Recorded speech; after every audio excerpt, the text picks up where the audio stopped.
Akkam jirtu nagaa keessanii bagar dhageessanii isin jaalannaa ilmoo keessanii galatoomaa.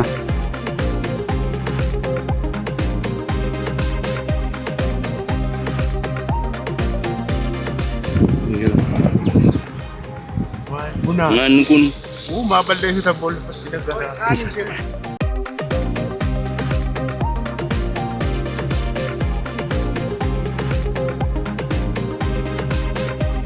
Buna hora. Amin.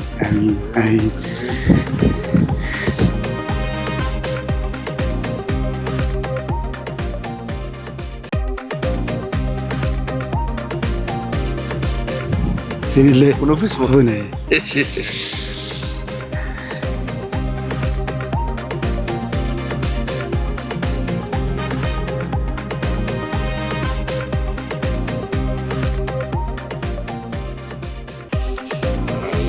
Galatoomaa. Bagar dhageessanii galatoomaa. Barreeffamni kun galatoomaadha. Baankii Gadaadha. Baay'een isin jaaladha galatoomaa. Baga jiraattanii ulfina naa qabaadha. Kunoo isinis kabaja baankii keessaniif baankii Gadaatiif. Wagalumaan nu geeddu. Ayyee.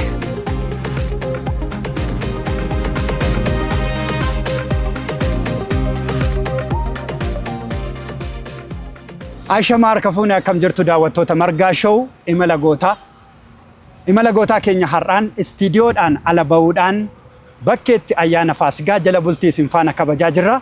Baga ayyaana Faasigaa geessan baga walumaan geenye. Keessummoonni koo har'aa Margaa Show imala gootaa alatti ba'uudhaan namoota garaagaraa wajjin kabajuudhaaf murteeffatee jira. Keessummoonni koo har'aa ilmaan haadhaa fi abbaan tokkooti.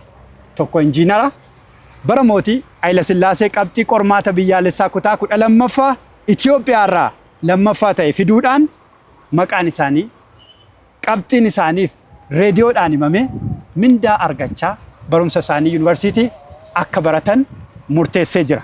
Obboleessi isaanii immoo ogeessa dinagdeeti. Isaanis mana barumsaa isaanii keessatti qabxii olaanaa daran olaanaa yuunivarsiitii isaan seensisu barattoota 3 fidan keessa isaanis nama tokko. Lachuu sabboontota, lachuu falmattoota mirga dhala namaati, lachuu barreessitoota, lachuu hayyoota. Isaan lachuu qabsoo Oromoo keessatti ilkaan buqqifatanii arris itti filataniiru. Lamaan isaanii amma siyaasa keessaa ba'anii yuuba ta'uu isaanii labsanii jiru. Namni waa baruu barbaadu teessoo isaanii jala siqee seenaa fi siyaasa irraa waraabbata. Anis kanaafan filadhee seenaa fi siyaasa isaan irraa waraabbachuudhaaf Margaa Show imala gootaatiin gara isaaniitti siqee jira. Baga geessan baga geenya. Margaa Show imala gootaa har'a nama galateeffachuu qabu qaba. Wal galateeffachuun, wal dhaggeeffachuun, wal yooguun egeree dhalootaaf galaadha waan ta'eef har'a maqaa IBC Afaan Oromoon baankii Gadaa baankii dhaloota haaraatiin Temir Property mana isiniif mijatu waliin isinii haa filannu kan jedhuu fi daawwattoota Margaa Show imala gootaan hayyuulee siyaasaa fi sabboontota Oromoo ilmaan lataa Waaqayyoo oolmaa isaan siyaasa Itoophiyaa fi siyaasa Afrikaa keessatti oolaniif nan galateeffadha. Isinis akka naa galateeffatan garanumaan isin affeereera. Margaa Show imala gootaa eegaleera. Jala bultii ayyaana Faasigaa irra jirra. Ammas baga geessan isiniin jenna. Nu faana bu'aa.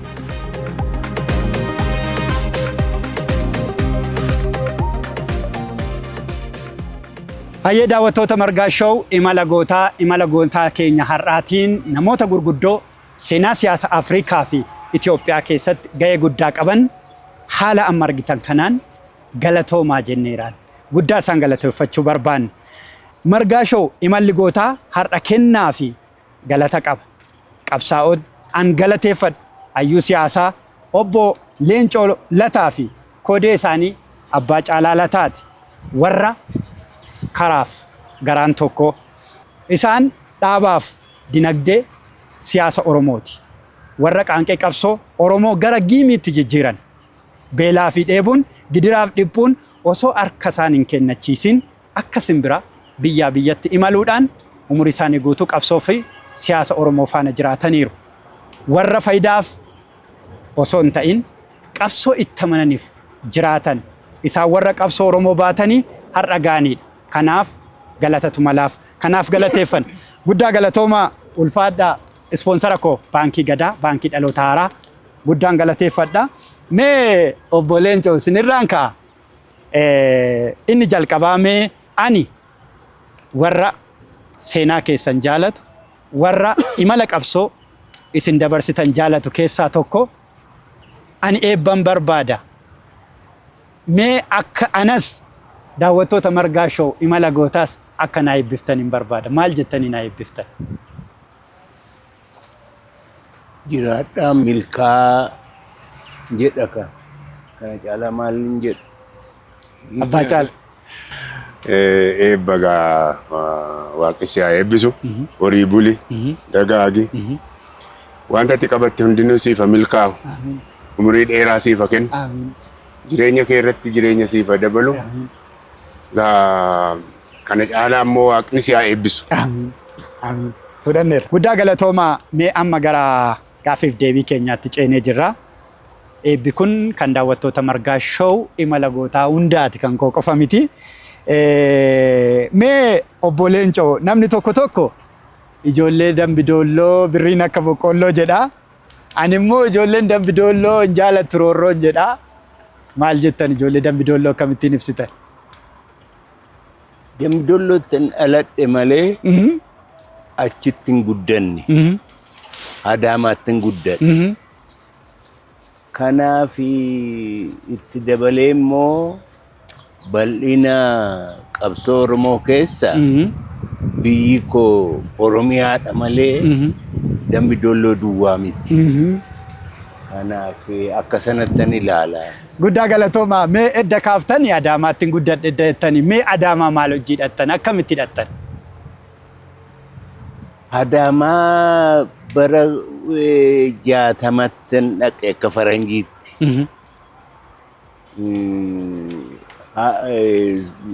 Kutaa lammaffaa barachuun dhaqe. Yeroo sana karaa Adaamaarraa Wanjii dhaqu gara bitaa manni barnootaa tokko turte. Achittan baradhe. Maal Galaadiyoosii laa? Baabila Akaadamii jedhama. Baabila Akaadamii jedhama. Jedhamti misooniitu achi na geesse. Hidhannaa misoonii qabu irraan achi dhaqee waggaa 4 achitti baradhe. Barnooti keenya irra guddaan waanuma amantii ture. Xiqqaadha waan akademik.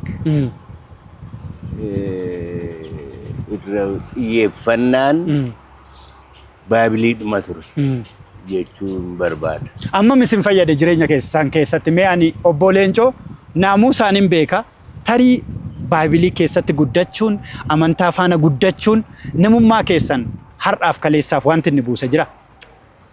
Gaafan kutaa lammaffaa fixu namni kun dhalateera. Yaada amantiin qabu kun hundi yeroo sanarraa jalqabee fix ta'e. Dura yeroo kutaa lammaffaa kutaa secondary school seenu kudeetaan Mangistuu Nuwaayifaa bara sana ta'e. Ija na bane ana.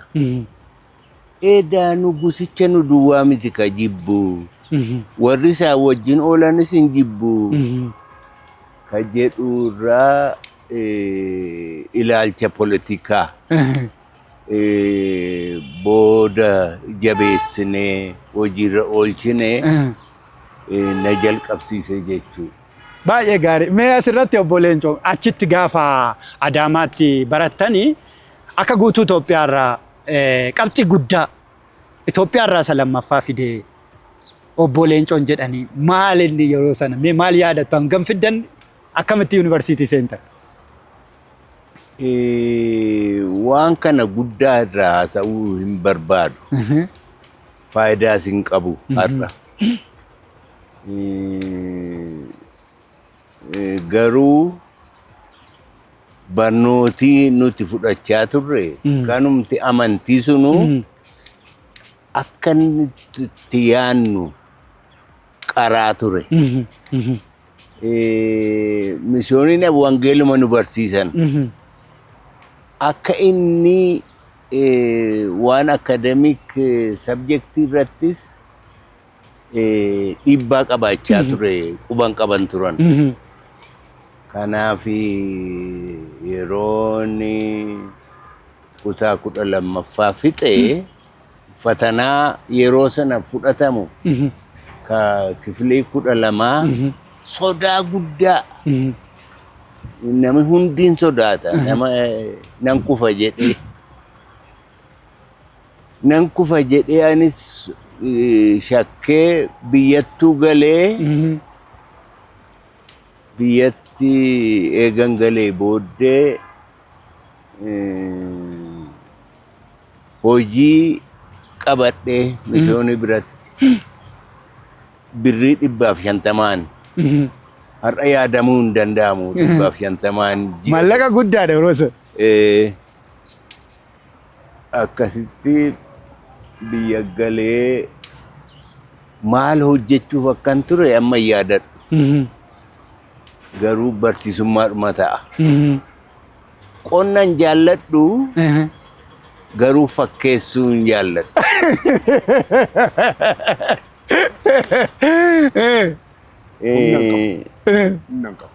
Humna dhabuu duwwaa miti.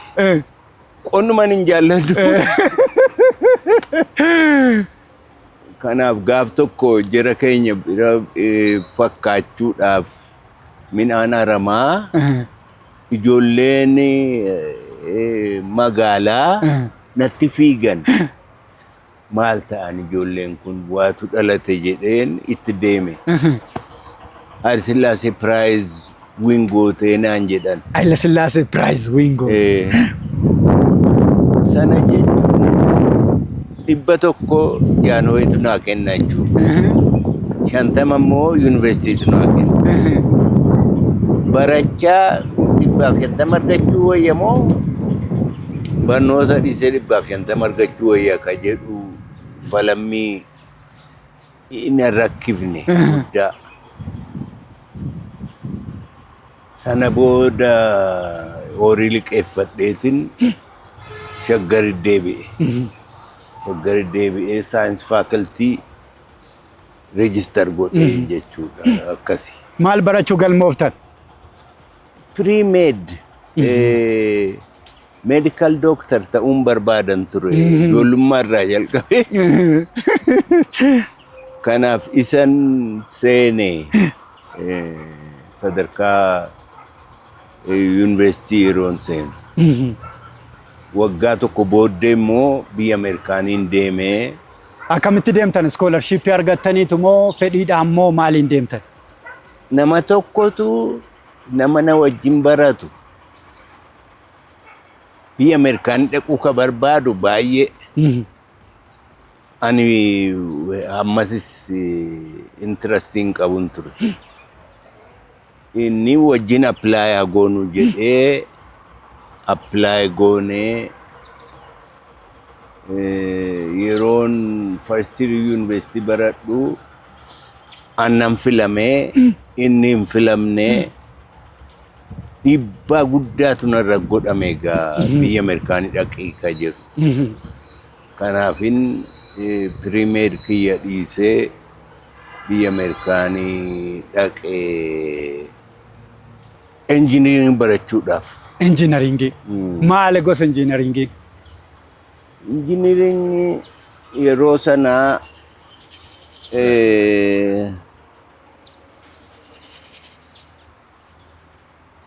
koorsii biyya kanatti hin kennamne duwwaa filachuu qabda.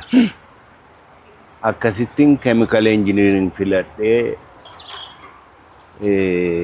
sanaan biyya Ameerikaa. Sana dura keemikaal injiinaringiin biyyuma Itoophiyaa keessa iyyuu hin turre. Hin turre. Isin nama jalqabaat. Na duras namoonni turan. Turan. Waan ajaa'ibaati.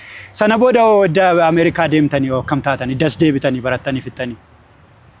Eegan baradhee fixee digirii duraa argadhee biyyattan deebi'e.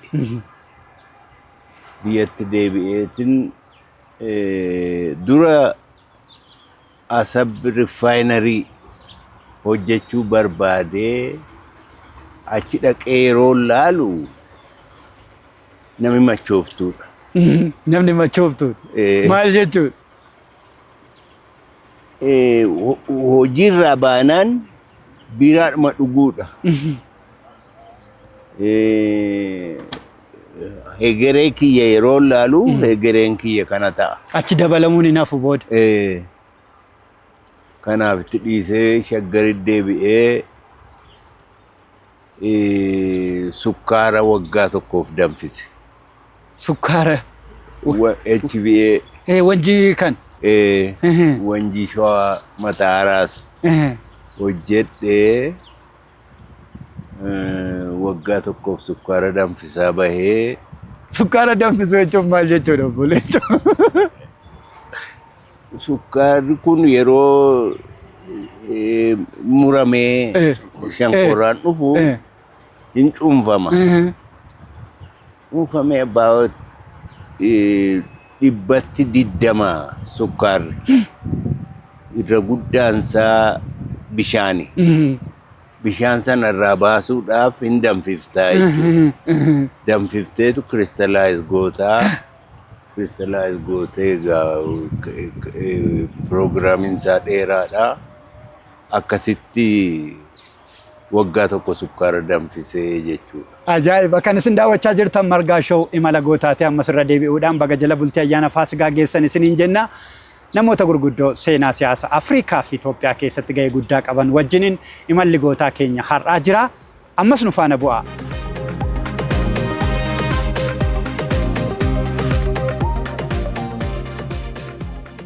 Kan isin daawwachaa jirtan Margaa Show imala gootaati. Imala gootaa keenya har'aan istiidiyoodha keessaa bahuudhaan namoota gurguddoo lama siyaasa Afrikaa fi siyaasa Itoophiyaa keessatti gahee dachaa bahan obbo Leencoo Lataa fi akkasuma abbaa Caalaa Lataa wajjiniin jala bultii ayyaana Faasigaa isin faana dabarsaa jirra. Kan isin daawwachaa jirtan Margaa Show imala gootaati. Ispoonsarri koo Pilaatiiniyemii Baankii Gadaa, Baankii Dhaloota Haaraa akkasumas ispoonsarri koo Warqee immoo Temiir Property. Nu faana bu'aa ammas eessayyuu hin dhaqinaa.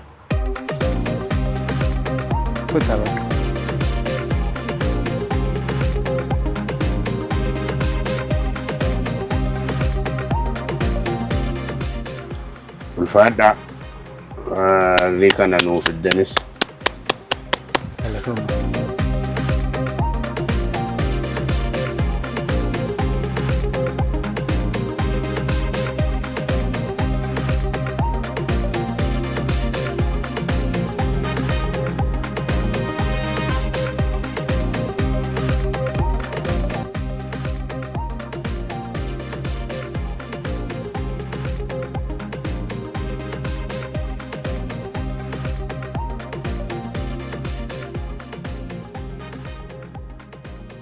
Daawwattoota keenya kan isin daawwachaa jirtan Margaa Show imala gootaati. Imala gootaa keenya har'aan mana obbo Leencoo Lataa akkasumas obboleessa isaanii abbaa Caalaa Lataatti argamuudhaan sagantaa jala bultii ayyaana Faasigaa isin biraan gahaa jirra.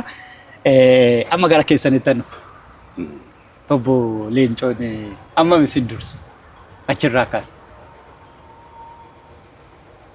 Ammam laataa?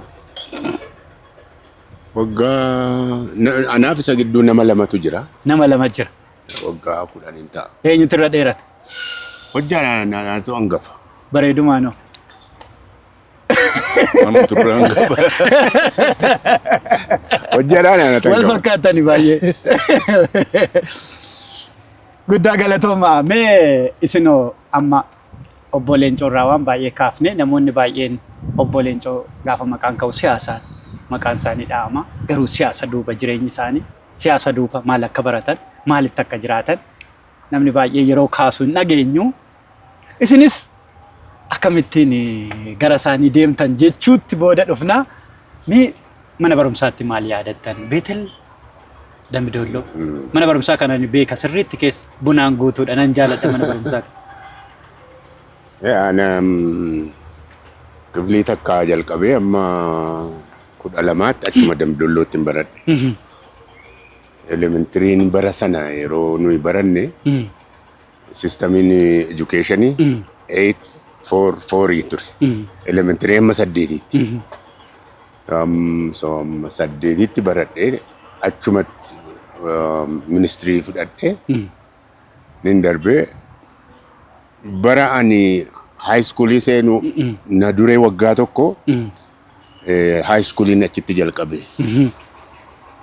Bethel Evangelical Secondary School jedhu bees jedhamee beekamu. Naan beeka mana barumsaa kan. Bees jalqabuun seenaa guddaadha qaba.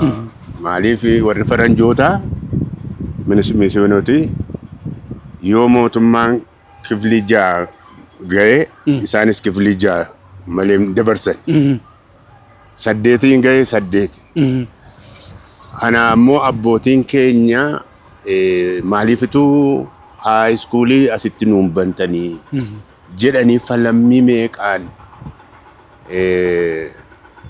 bees kana akka high schooliin banamu taasisanii waggaa tokko na dura jalqabe ani baachii lammaffaadha bees keessatti jechuudha. Achitti waggaa 4. Akkam yaadannoon mana barumsaa sana qabxii keessattuu obbo Leencoon isin dura deemanii hayyuu ta'anii injiinaringii baratanii keemikaal. Isin akkam ture qabxii yeroo sana maal yaadattu? Egaa nama beektaa namni si dura jiru tokko role modelii sin godhatta waan akkasii sanan ta'a jetta. Beesii kan itti beekamu disipiliiniidhaan barnootatti nama cimsuudha. Barsiisaa jechuun abbaadha yeroo sanatti. Sitti dheekkamuu danda'a waan si reebuu danda'a. Inni sun immoo jireenyuma kee bor jiraattuufu bu'uura sii ta'a. Kanaaf manni barnootaas natti barachuun jireenya gara fuulduraatti an jiraadhe keessatti waa tokko cichanii hojjechuu waan qabanitti immoo jabaachuu waan baay'eedha si keessatti effektii qabaata jireenya kee fuulduraatti mana barnootaa sanatti barachuu kootti guddaan gammada. Bara sana biildingii kan amma bees qabu kun hin ijaarame. Achuma ruumii adda addaatti keessattitu high schoolii baranne. Nu booddeedha high schooliin inni amma bees inni biildingii isaa amma jiru sun kan inni jalqabe nu booddeedha. Haa ta'u malee baay'isee barsiisota yeroo sana nu barsiisan disipiliinii mana barnootaa sanaan galateeffadha. Bu'uura nuu ta'an keessattuu wanni duwwaa miti barnoota qalamaa duwwaatu hin taane hojii harkaas hin barsiisu. Hojii adda addaa barsiisu nama baay'eedhaaf jireenya bana'e manni barnootaa sun. Kanaaf jireenya jechuudha. Manni barumsaa sun ittiin baratanii waa hojjechuu qofa otoo hin taane jireenya jechuudha. Baay'ee. Isin ekonomiksii barattan ogeessa dinagdee. Ekonomiksii baradhe garuu ittiin hojjenne ittiin hin hojjenne. Sana dura waa daldaltanii? Daldala beektu? Daldala beektu jettu kana daagala. Masaafa waa barreesse sanarraa argite. Ani isin ilaallaan harki keessan nagaadha. Namni waa daldalu namni shonkoora fa'aa muru harki muraa ofirraan dhabu. Gaafa hooyyee taphatta miti. Hooyyee kana manarra deemneetu yoo saantima 5 faasii kennan 10 abbaan 10 sii kenne guddaadha. Yeroo masqalaa. Yeroo masqalaa. Hooyyee kana sirbinee ijoollee nama gandaa kun ijoolleen gandaa kun naannofnee mana namaa kana bira hooyyee hoo jennee saantima nuu kennu. Gandee kana guddaa kanarra deemnee yoo taphannee birrii tokkoof wayifaa arganna. Nama 5-6 taane birrii kanarratti mari'anna. birrii kana tam goona jennaa inni kaani ndaaqoo fa'aa kana qalannee nyaanna jedha inni kaan hin hiranne amma bara sana hin hiranne akka yaadadhutti sirriitti yaadadhu garuu saantima 25 akkasiitu nu gahe tokko tokko gahe amma saantima kana pilaana baasuu jalqabe maaliinan godha saantima kana so wanti immoo godhuu danda'u mee buus waa bitee garagalchee baay'isaa laata jedhee shonkoora lafa qonnaa shonkooraatu jira mana barnootaatii bahee obbolaa kootiin lafa shonkooraan dhaqaa jira jedhee sitti nimne badeen deeme shonkooraa sana bituu shonkooraa bitee fidee iskuulatti geessee mummuree saantima baay'ifachuudhaaf achuutti dhaqee shonkoraatuun bitaa jiru aduun dhihee halkanaa'ee warri haati keenya abbaa keenya immoo bade mucaa bade jedhanii na barbaada ka'anii ani shonkoraa kiyya baaddadhee kunoo yeroo nagaadha lafti nagaadha jedhee manatti ol galu balaa manatti bulgaabe reebichi suuree baduu waa ta'e shonkoraa koo fuudhanii qoodanii ijoolleedhaati hiranii qoqqoodanii saantima kiyya sinan dhabe shonkoraatti sinamne gaafasiitii waan nagada ijoolleen horii argannaan hin baddi jedha abbaan keenya horii ittiin kennina waa isheen barbaaddu kennaafi malee ijoolleen horii argannaan hin baddi barnoota hin barattu sababa sanarraati egaa barnoota irraati horii adamsuun hin hafte bar tokko duwwaa yeroo kirismasii manni barnootaan cufama torban lamaa fi yeroo sana buna qabna anfilloo buna funaanuu dhanne buna warra keenyaa funaanee eegan fixee booddee isee lafa bubuute immoo kotaadhaan hun jedhan tintaa'ee kan kooti miti gaafa nin funaanee saafiyaa jedhu yeroo sana saafiyaan lama funaanne fidee tume calleessee qulleessee ol hidhee achi kaa'ee dhaqees nan safaraa gadi ba'ee deebi'ee dhufeen safaraa ni ilaalaa haqeen gabaatti gurguree gaafa gurguru birrii 32tti gurgure birrii 32 birrii guddaa 32tti gurgure egaa horiin an argadhe yeroon barnoota keessa jiru kanaasiin jechuudha. Kanaaf guddaa galatoomaa mee abbaan caaltuu yeroo tokko geeraree akka joorreetti nafnu jennaan abbaa caalaa of hin jettanidha. Dhugumai maqaa akkamitti jijjiirratti? Geerarsa ta'uun isaallee geerarsa akka sana miti. Beektaa yeroo qabsootti seentu aadaa guddisuu qabda. Kan qabsoo goonuyyuu sanaaf miti. Kanaaf jira geerarra torbanitti guyyaa tokko qabna guyyaa aadaa kan jedhu.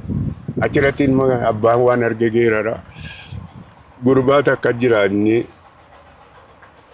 mucaan isaa caaltuudha. Hin geerara.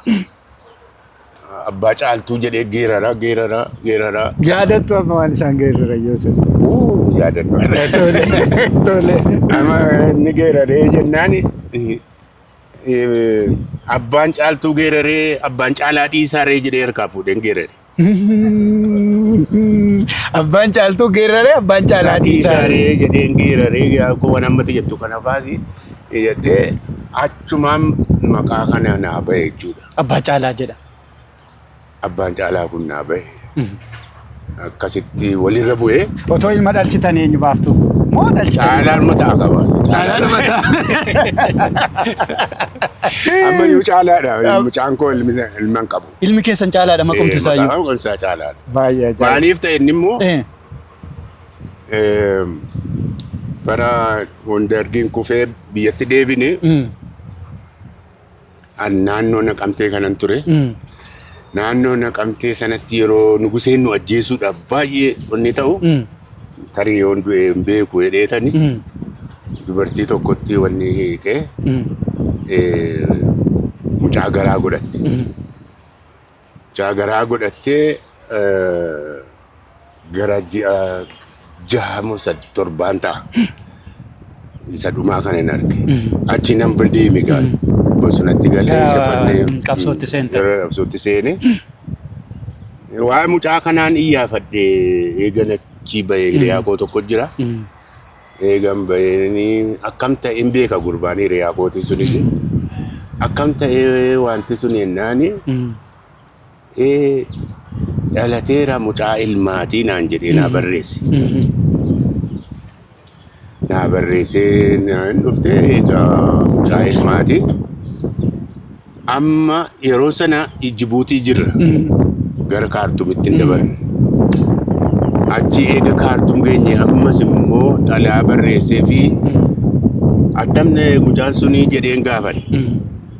Deebii yeroo naa ergu mucaan sun hin du'ee naan jedhe. Amma achiiti ani gaama mucaan du'ee ilmatti hin beeka malee hin jiraatti hin beeku. Bara dargiin kufee yeroo chaartaraa sana deddeemnee uummata dubbisna naqamtee dhaqee jennaan hiriyoottan koo achi jiranii maaliif hidhattee mucaa kana baakkoo isheen immoo maaliif mucaa sana hidhattee ilaaltu naan jedhe mucaa kam mucaan kee jira marattuun achi jirti. Silaasin hin du'e jedhanii isinitti manii of amansiiftanis. Ajaa'iba. Amma maal haasoftuun jedheen akkasii ture amma telefoona barbaadnee telefoonii yeroo sanaa gaatee isee silkiidhaan malee hin jirtu mana beellaa sana wal naquunnamsiisan. Maaliin akka mucaan jiraamanii dargiin akka hin ajjeefne jedheen dhoksuudhaafin mucaan hin du'e jedhee. Ajaa'iba yaadannoo ajaa'iba. Achi waan gara biraa keessa illee wanti fakkaata. Waan gara biraa keessa illee. Baay'een gammada dhugaa dubbachuuf isin faana ayyaana Faasigaa isin faana dabarsuu kootiif baay'een gammada. Oromoon gaafa mammaaku warqeen harkarraa madaaba jedhanii isin hayyuulee siyaasaati. Warra gaanfa Afrikaa siyaasatti deemu raagaa turtanidha. Barreessitoota, qabsaa'ota, nama waan itti amaneef jechuun daawwattoonni Margaa Show imala gootaatiin yeroo hundumaa namoota saba keessatti waan hojjetan sana milkaa'an Margaa Show irratti kan isaan dhiyaatani. Kanaaf isin filadhe guddaa galatooma ammas kan isin daawwachaa jirtan Margaa Show imala gootaati. Baga geessan isiniin jechuun barbaada. Ammas nu faana bu'a. Ispoonsarri koo Pilaatiiniyeemii Baankii Gadaa, Baankii Dhaloota Haaraa. Akkasumas ispoonsarri koo Warqee Temir Properties mana nu biraa bitadhaa nu faana jiraadhaa isin jechaa jiru ammas nu faana bu'aa.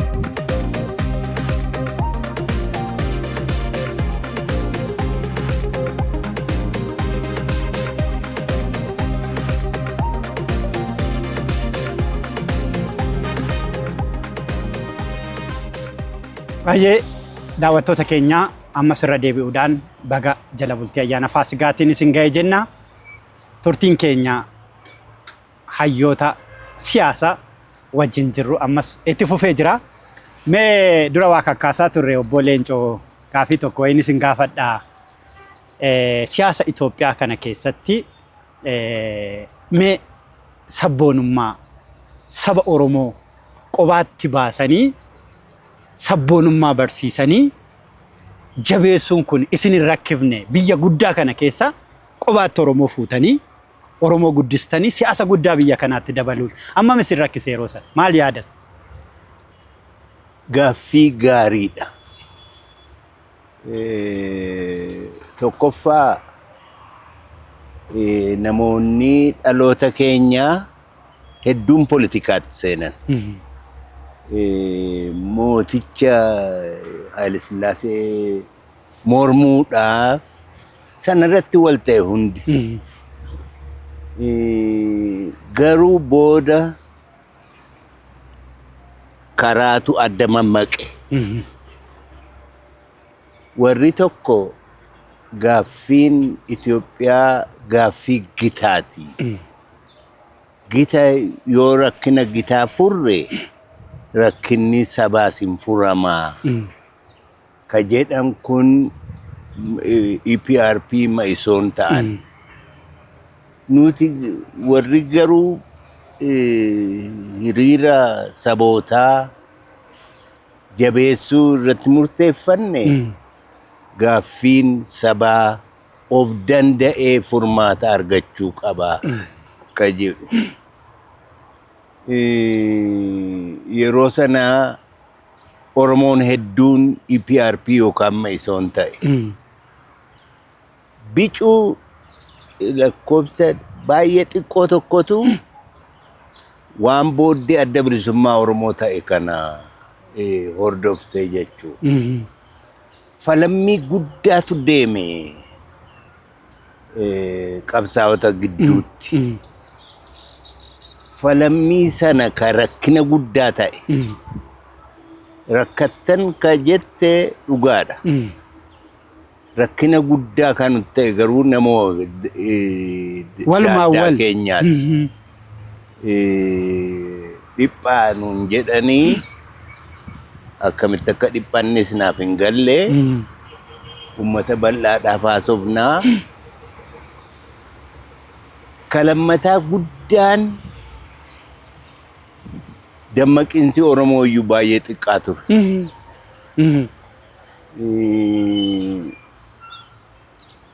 Ganda gandaan of yaada.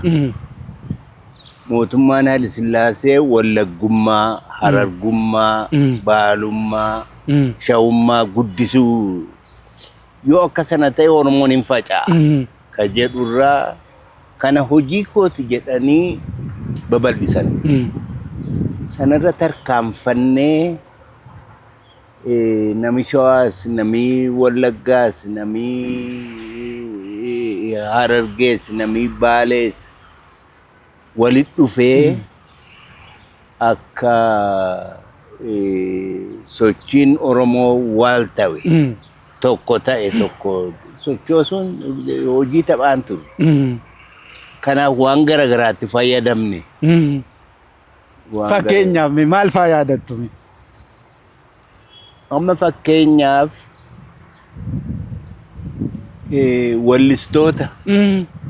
wallistoota Wallaggaa, Iluu Abbaabor, Shawaarraa, Harargee waliif finnee waliin wallisuun kunuu dubbii guddaa ta'e.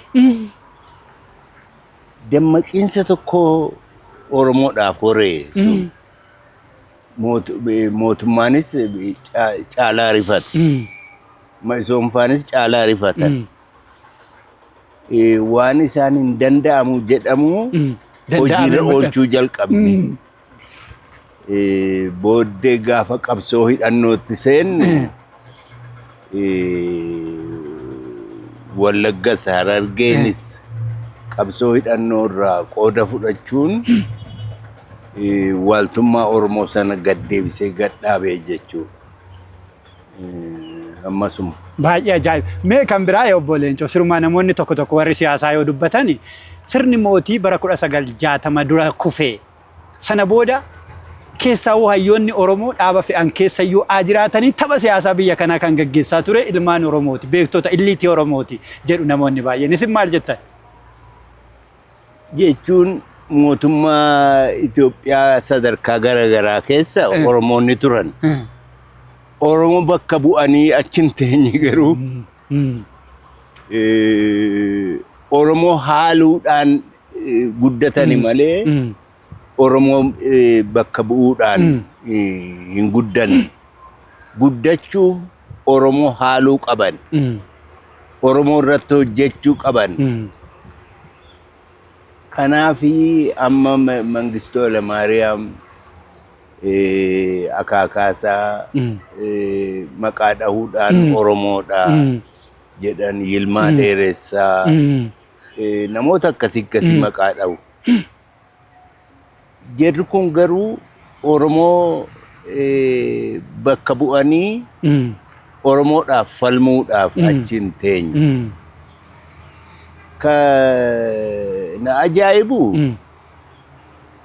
har'a eega isaan kufanii fashalanii booddeedha Oromoodhaaf nuun jedhu. Gaafa isaan aangoorra jiran nutti himanii Desii akaakayyuu abaabayyuun isaanii dhaga'ama.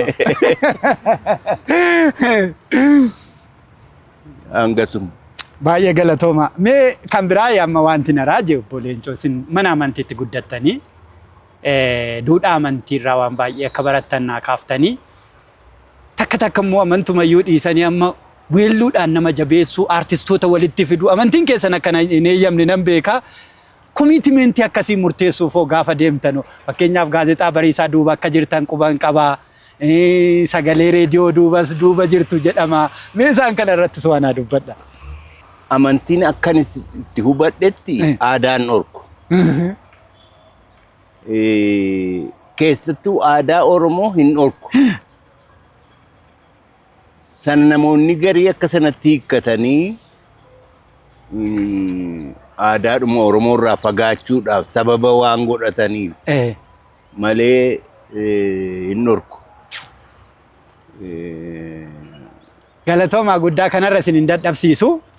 Mee obbo Leencoon jireenya isaa keessatti gaafti gadde, gaafti gammade jira? Gaafan gadde tolchee ta'e yaadadha. Gaafa Baaroo Tumsaa wareegame. Hamma har'aattis nan gadda. Maaliif osoo Baaroo Tumsaa jiraachuu baate addi bilisummaa Oromoo wanti jedhamu lafaan ka'u ture. Isatu nu hundaa wali qabe. Amma har'aattis nan gaddaa sanaa. Gaafan gammade garuu gaafa chaartarii mallatteeffanne. Biyya Oromiyaa jedhamtu tokko uumuudhaaf carraatu as bahe. Akkan duraan himuu jalqabee mootummaan Haayile Sillaasee Wallaggummaa, Harargummaa, Shawummaa isa kana dagaagsuudhaan Oromoon akka faca'u barbaadan. Oromoon biyya qaba kan jedhu sana gadhaabuun qabsoo taphaan turre sammuudhuma ofii keessatti. Sana gaafa chaartariin mallattaa'e isarra dhaabbannee Oromiyaa akka maddisiifnu waan beekuuf baay'een gammadee jechuudha barbaada. Amma dadhabbiin keessanii fakkeenyaaf amma yeroo tokko guyyaan har'aa kun hin dhufa jettanii abdii qabdu turtanii? Kana caalaatu dhufa jenneetu abdachaa baanee Oromoon humna ta'u, humna politikaa ta'u. Amma bara 2015 amma 2018 fincilli biyya kana keessatti deeme Oromoon akka sababa tokko ta'e jechuudha. Akka sabaatti socho'e. Sana duran sochoone jechuu miti. Akka hojjetaatti, akka qotee bulaatti, akka miseensa waraanaatti socho'e. Amma garuu akka Oromootti socho'ee mootummaa haaraa maddisiise. Ka xiqqoo nama gaddisiisu sana booddee maal goona kan jedhamutu ifaa ta'uu dide. Har'as maal keessa akka jirru anaaf ifaa miti. Garuu warratti qabsaawaa jiruuf ifaa ta'a. Guddaa galatooma. Oromoon isin dammaqsuudhaaf wajjin rakkachaa turtani amma dammaqeera. Dammaqeera jettanii yaaddu? Dammaqe akka Oromootti. Garuu dammaqiinsa sanatu bilchina siyaasaati hin qabu. Bilchina sana immoo namoota akka kiyyaatu kennuufii qabaa. Irratti hojjechuu qabaa. Mee laallagaa. Ulfina argadhaa. Guddaa galatooma. Mee gaafiin koo xumuraayi. Maal dhaamtan fakkeenyaaf isin hayyuudha. Wanti isin raagdan baay'eensaa ta'ee jira. Biyya kana keessatti otoo hin taane biyya Afrikaa bahaa kanatti kitaabni isin barreessitan raagni sirraagdan akka nama ergama wayii wanti sirraagdan hundumtuu ta'ee mul'atee jira. Boroo siyaasa biyya kanaatiif maal raagdan? Maaltu isinitti mul'ata? Amma Oromoon sochiinsaa sadarkaa guddaa irra gaheera. Sadarkaa sana garuu Oromoon irratti taa'ee eessaa kaanee eessa geenyee jedhee mari'atee waan amma bakka kana jirraa ka itti aanu kana jedhee bakka itti aanutti socho'uu sanatu hanqate hir'ata. Dhaloota kanaaf maal dhaamtan? Xumuraati. Maal dhaamtan dhaloota kanaaf? Qabsoon kun eessaa ka'ee har'a eessa gahee ka itti aanumoo maalii ka jedhamu kanarratti mari'annuun jedhaani. Guddaa galatoomaa daawwattoota keenyaa kan isin daawwachaa jirtan Margaa Show imala gootaati. Ammas irra deebi'uudhaan baga jala bultii ayyaana Faasigaatiin isin ga'e jenna.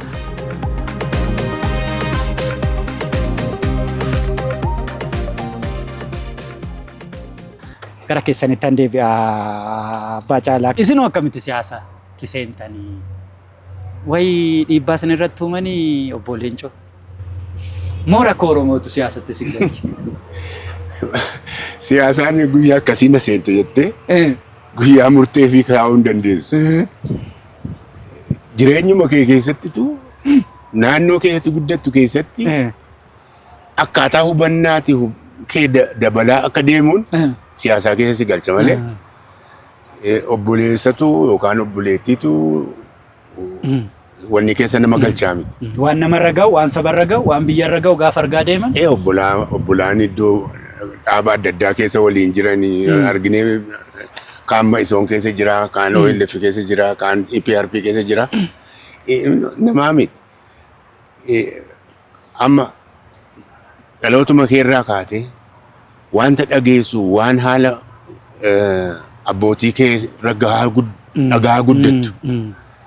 Deebitee immoo yeroo haala addunyaatti expose taatee haala addunyaa dhaggeeffattu inni kuni nama wanni ta'uuf ija saaqaafi nama waa galeef ija saaqaafi deema jechuudha. Ija banaafi deema. Afaan kiyya maaliifitu afaan. Anaama yuunivarsiitii yeroo dhufne galmaa'uu dhufne afaan Amaaraa kana kilaasii keessatti malee takka gadi baanee dubbannee hin beeknu. Kilaasii Amaaraa kilaasii duwwaatti dursasii barreessine. Afaan Amaaraa naannoo Dambidollootti nama tokko yoo dubbate malee afaanuma keenya dubbanna. Yuunivarsiitii galmaa'uuf Finfinnee dhufee afaan Amaaraa dubbachuun dirqinetti ta'e. Nutti kolfan. Amma gaa inni kun maaliif si jechisiisa jechuudha. Maaliif? Of gaafachuu. Of gaafattaa jechuudha. Kana booddee xiiqii qabattaa jechuudha. Sabboonummaan beeki saba kee jaallattee saba kee finaaftee xiiqii qabachuudhuma. Ani eenyu gadii. Sabi kun saba maaliiti? Gadii yeroo jettee yaaduu jalqabdu si jalqabe gaa dubbii. Gadaantummaa diduurraa. Diduurraa. Yeroo sana barnoonni keenya sana beekaa nama aarsuudhaaf afaan Oromoo haasofnee lallabnee walitti haasofnee atoobusii keessa inni tokko duuba jira tokko fuuldura jira beekaa walitti haasofne tokko didda argisiisu. Isuma kanatu oofee deemee maal si godha beektaa akkuma wanniiti siliqimsaa deema jechuudha. Siyaasaan immoo hamtuudha. Al tokko si summeessitee jennaan si keessaan baatu. Akkasitti malee eessatti waliinuun guddanne inni nu biraa bahee deemee karaan deemnee jechuudha. Ajaa'iba! Waan guddaan iddoo fe'anis taa'anii of beeku. Namaaf beeku, namaaf yaaduu danda'u waan guddaadha. Waliin guddachuun dirqama miti jedheetanii kana kaasa. Mee Yuunivarsiitii Finfinnee keessatti maal yaadattu isin? Akkamittiin barumsa xumurtanii? Gara Kofaleefaa deemtanii gidduutti waan deemtan fa'a naga. Bara keenya sana sardiirii geessee jaafa jettu waggaa tokko dhattee sarvi goota. Isa immoo ijoolleedhuma yuunivarsiitii Addis Ababa University Student Union kan jedhamtu UZUA kan jedhamtu ture. Isumatu murteessa. Annee sarbi goona hawaasa keenyatti makamnee barsiifna jedhanii kanaan sardiirii fixee yeroon servisii kanaaf deemu Kofaleetti na ramadan. Kofaleetti dhaqee waan baay'een irra ta'e egaa. Maal yaadattu? Waan yaadannoo Kofalee achi iddoo biraatti dhalattanii beekamaadha Oromiyaadha.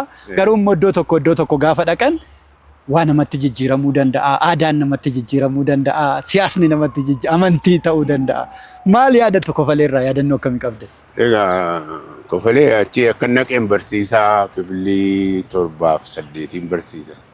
Juuniyariidha manni barnootaa sun. Maskaramiidha mati manni barnootaa yeroo banamu barattoota fidanii hiriirsaniiti barsiisaan tokko kilabii tokkotti heedii ta'uu qaba. Anaa fi Baggoo Adraagooti kan jedhamutu naa kenname. Atis barataa kanatti asichi baatee barataa dura baateetu kilabii koo kana seenaa jetta. Ana amma dhimma sii qabaaree achi baheetanii barattootaanii ችጋራም ሁሉ ኑ ወደ በጎ አድራጎት እንጀሬ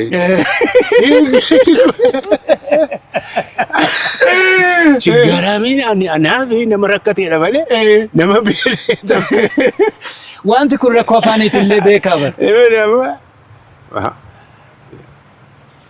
ዋን ኦቱዳን ገይም ብራ ዴቢ አፋን አማራ ፍሪስቲር ፍሬሽማኒ ፊጤ ጋሩ ቤኮመዩ ነቲ ኮልፈን gaafa sanarraa ka'ee staff meeting maal irratti afaan Ingiliziitiin malee afaan Amaaraan dubbachuun dhaabe. Nan dhaabe inuma tasuma dhaabe. Nan dhaabe yeroo nama tokkoof tokko ta'u afaan Amaaraatiin haasa. Garuu walgahii taanaadha afaan Ingilizii duwwaan haasa. Ijoollees kilaasii keessatti yoo waa galuu fi dide afaan Oromootiin ibsaaf. Fakkeenyas yeroo fudhadhu fakkeenya gurbaa tokko jira Tolesaa jedhuun. Tolesaa jedheen maqaa Tolesaatiin barsiisa. Inni kun ijoollee mataa keessa waa buusuudhaaf. Akkas ture wanti yeroo sana narra ga'e baay'eedha. Keessaa tokko yeroo sana wanni tokko paamfileetii tokko jira. The Voice of Oromo Against Tyranny kan jedhu. Isa afaan Amaaraatti hiikametu jira. Koppii sana dhoffadheen baadhee deema. Baadheen deemaa nama nutti hin kenna. Barsiisota keessaatii Oromoo tokko Nagaash Galatuu jedhantu jira. Walitti dhiyaanna. Mee Nagaash kanatti kennuu jedhee yeroo meeqa yaale abbalee dhiise. Gaaf tokko yeroo gara galgalaati. Nagaash jedhee waamee leemee waan kana dubbisiiti. Ganama barii munaaf iddaan jedhee hin fudhatee galee ani amma gaatii Nagaash dubbisee maal jedhaadhaan eegaa ganama yeroo dhufu iji Nagaash diddiimateera.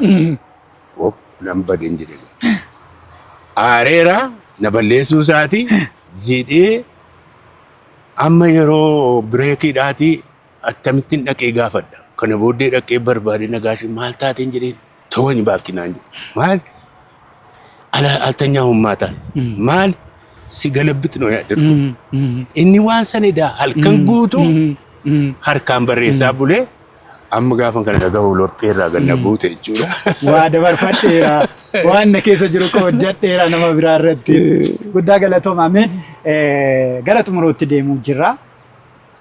Qabsoo siyaasaa, imala jireenyaa, imala gootummaa isin akkaan goototaa dhaloota guddiftaniittu siyaasa biyyaa jijjiirtaniittu falaasama Oromoo ol qabdaniittu namooma Oromoo guddiftaniittu mee imala kana keessatti muuxannoof mudannoo jireenyaa keessatti isin mudate waan yaadattan maal loo kaaftan?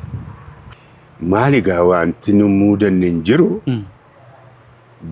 yeroon inni itti haala hamaa abdii kutannaa keessa si galchuu qabsoo kana keessatti yeroo nu mudates jira. Garuu qabsoo keessatti yaadannoo jira. Obsa murannoof abdiidha. Obsa Murannoo abdii. Yaa. Obsa qabaachuu qabda. Murannoo immoo waan kana keessa nan baha kan jedhu qabaachuu qabda. Malee amma keessattuu qabsoo hidhannoo gara dhiha Oromiyaatiin jalqabne illee yeroo bosona seenne baay'ee haala rakkisaa keessa seenne Oromoon silammatti gaafattu Oromoo itti hidhattu yoo ati ani siifan qabsoo godha jettee hin galuufi ala mangistaatiin si beekaa faasiin jedha. Nama lama sadii deemtu kanatu dhuguma immoo mootummaa kana lolaa siin jedha.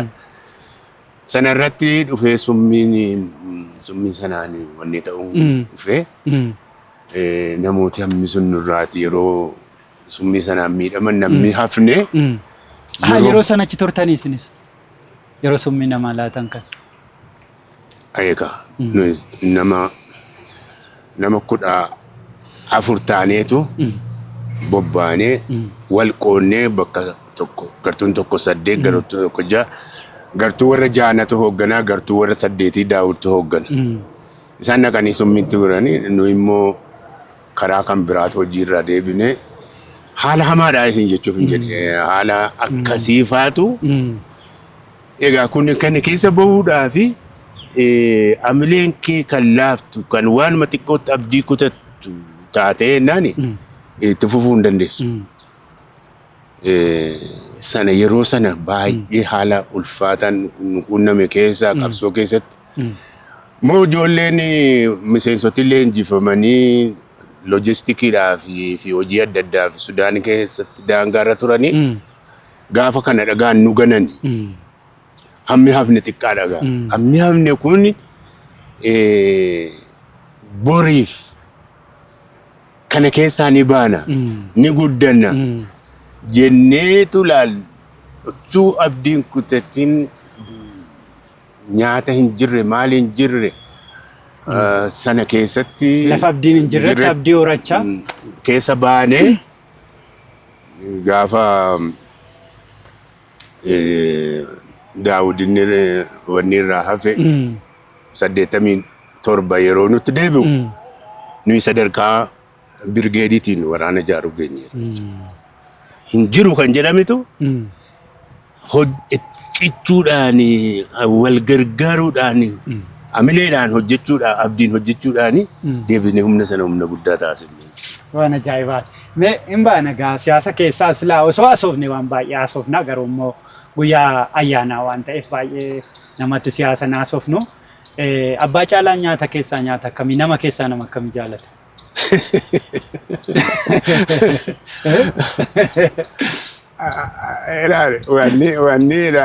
Waan tokko wanni jedhu nyaata gaariis nyaadheera wannis dhabeerasi agabuus buleera akaayiidhaan tun nyaatinis guyyaa 2-3 oolle. Kanaaf ani mana rinquu namoonni tokko nyaata kana nyaadhu jedhu. Waan rakkatanii hin argineef nyaata kana nyaadhu jedhu. Nyaata filachuu hin qabdu. Si taatana nyaadhu natti mi'aafne natti busaa'ee jedhi malee nyaata kana nyaadhu jedhu. Nyaata argatte nyaattee jiraachuu danda'uu qabda. Isee ofirrummaa yookaan wanniidhaan natti fakkaata. Nyaata kana natti mi'aawu nyaati kun jedhi. Malee nyaadhu hin jedhin. Amma tuu 2-3 guyyaa 3-4 beelessanii nyaaticha sana si jala kaa'an hinuma nyaataa. Biyyooyyuu nyaata. Kanaaf ani nyaata kana hin nyaadhu nyaata kana hin jaalladhu hin jedhu garuu nyaata marqaan gaarii. Marqaa raafuudhaan baaduudhaan dhadhaadhaan marqaan gaarii. Nama akkam jaalatta? Namni kun egaa nama jibbuun hin jiraatu akkuma isaatti. The crazy makers wajjin jiraachuu danda'uu qabda. The crazy makers jira namumti rakkooma sitti uumu. Garuu nama ejjennoo qabu. Nama eenyummaa integrity jedhu afaan Ingiliffaa. Isa jedhu godhu. Nama har'a uffata fakkaattee sana fakkaattee wanni jettu warra akkasitti dhiyaachuu hin qabdu.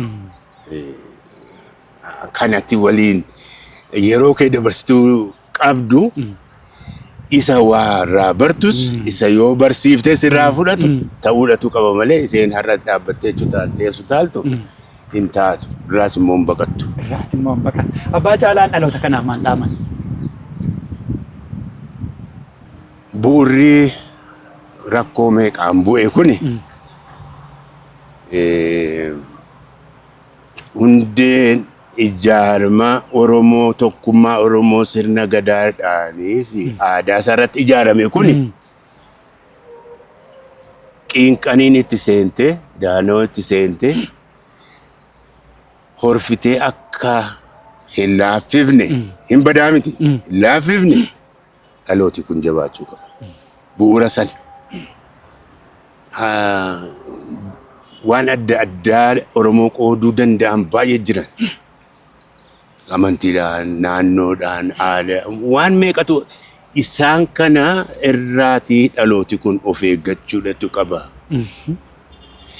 Bu'uura tokkummaa Oromoo dhiigaa fi wareegamaan akka 1980 nuyi Oromoodha jedhanii boolla tokko keessatti hoogganooti wareegamani hawaasa dhalooti har'aa kunis kun Shawaa, kun Tuulama, kun Macca, kun Hararge, kun Baale, kun Arsii waan kanarra guddatanii isa bu'uura godhame sana jabeessuudhatu qaban. Isin umuriitti dabarsitanii kan hiitan kana maaliif hiikuun barbaachise? Maaliif hiikamas? Guddaa galatooma ulfaadha.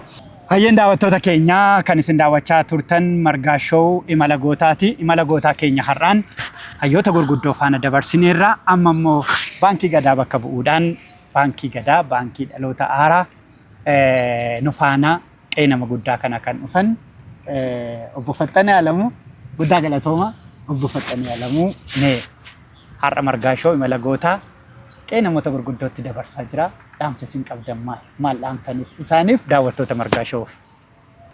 Dhuguma dubbachuuf har'a baay'ee natti toleera.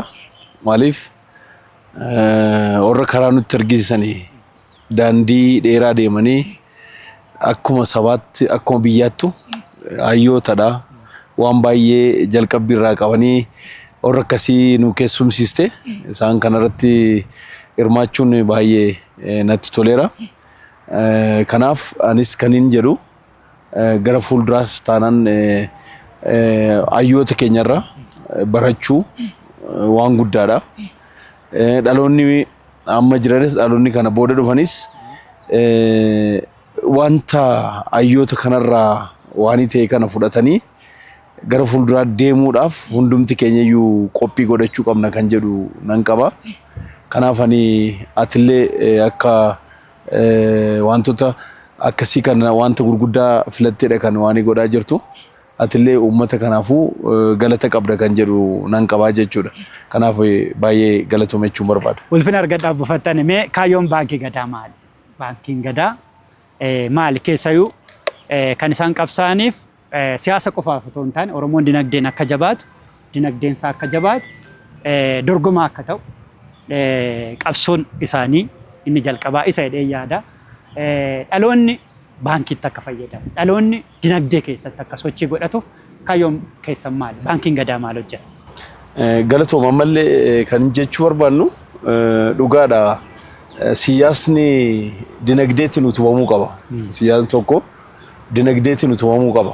Qabsaa'onni qabsaanis siyaasni kun akka inni dinagdee fide hundumaa gama sanaan dhufee akka inni waan godhudha kan isaan qabsaa turani. Kanaaf akka baankii Gadaatti baankii Gadaa namoota mul'ata qabanti dhufee iddoo tokkotti baankii mamma jirutti makamuuf tun ta'e Oromoodhaaf maalti ta'a kan jedhan maree godhan jechuudha. Namoota muraasni walitti dhufanii keessumattuu namoonni keenya hin bubuqqa'u waan xiqqootiin beenyaadhanii beenyaa waan xiqqootti kennanii achumatti deemanii waardiyyaa ta'u turanii iddoo garaagaraatti kana maal ta'e maal rakkinni isaa kan jedhu utuu baankii uummata kana fakkaatu utuu humne kan jedhu qabaniiti nama 3 yookiin nama 5 ta'anii walitti dhufanii yaadi kun dhufe jechuudha. Warri yeroo sana mul'ata kana fidatanii Kanaaf haaluma kana keessa dhufee baankii ta'e jechuudha.